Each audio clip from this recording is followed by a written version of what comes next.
Hello everybody, thank you for joining me today. Today I'm going to show you how to make a mini-vrf selection on Hitachi selection software. First, we will create new project, and on the new R32 selection on the refrigeration type, you will see an R32 as a refrigerant type. We will go ahead and select R32 as the new refrigerant type and click create project. Close the screen. Click add. This is our indoor unit side. We will go ahead and add a new room. This is a new feature that comes with R32 selection.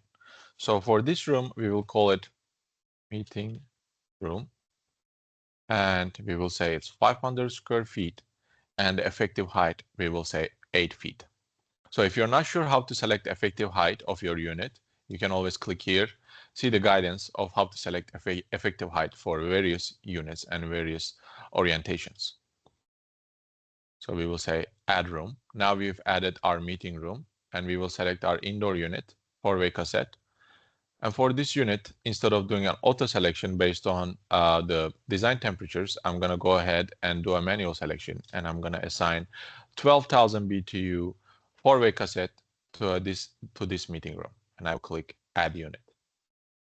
And for the next room, I will add new room, and for this room, I'm going to call it server room.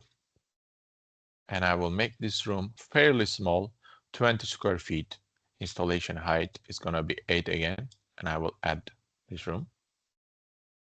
And I will add again 4-way cassette, but I will add a larger unit this time, 36,000 BTU in a 20 square feet room.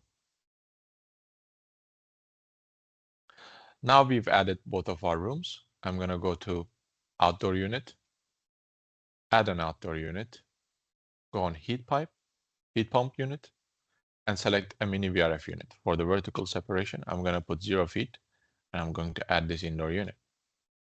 Select both of these indoor units that I've already added and drag that and drop it under the outdoor unit that I just added.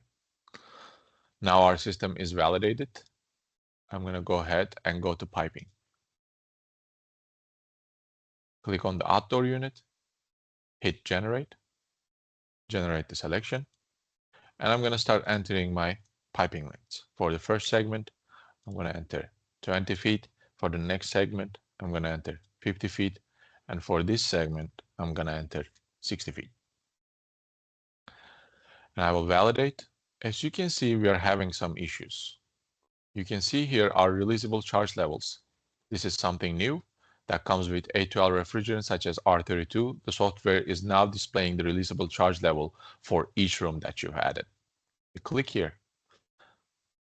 Based on the calculation, the system is requiring us to add shutoff valve in order to be within the safe limits.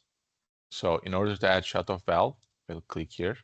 First, delete this unit and click here and add shutoff valve. Once our shutoff valve is there, we will enter the information for the shutoff valve. I will call it, for abbreviation, SOV. The area of the shutoff valve is where the shutoff valve is installed in the plenum. I'm going to put 500 square feet. And effective height of the shutoff valve, I'm going to put 2 square feet. If you're not sure how to select the effective height of the shutoff valve, you can click here and see detailed information how to enter the effective height of the shutoff valve.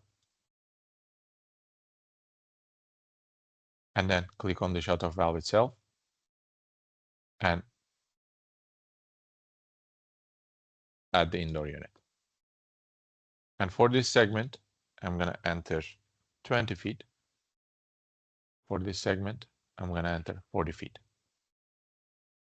And I'm going to go ahead and revalidate our system. Now, as you can see, our system is completely valid. It's safe. The releasable charge level is from the shutoff valve to the indoor unit based on this piping segment, 40 feet.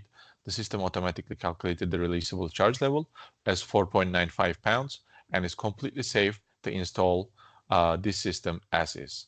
Once you've done these steps, you can go ahead and extract the project. You can quote it on Solution Navigator, and you can extract your project report and print it and send it to your client. This is how you select R32 mini-vrf on Hitachi's new selection software. Thank you for watching, and thank you for your business.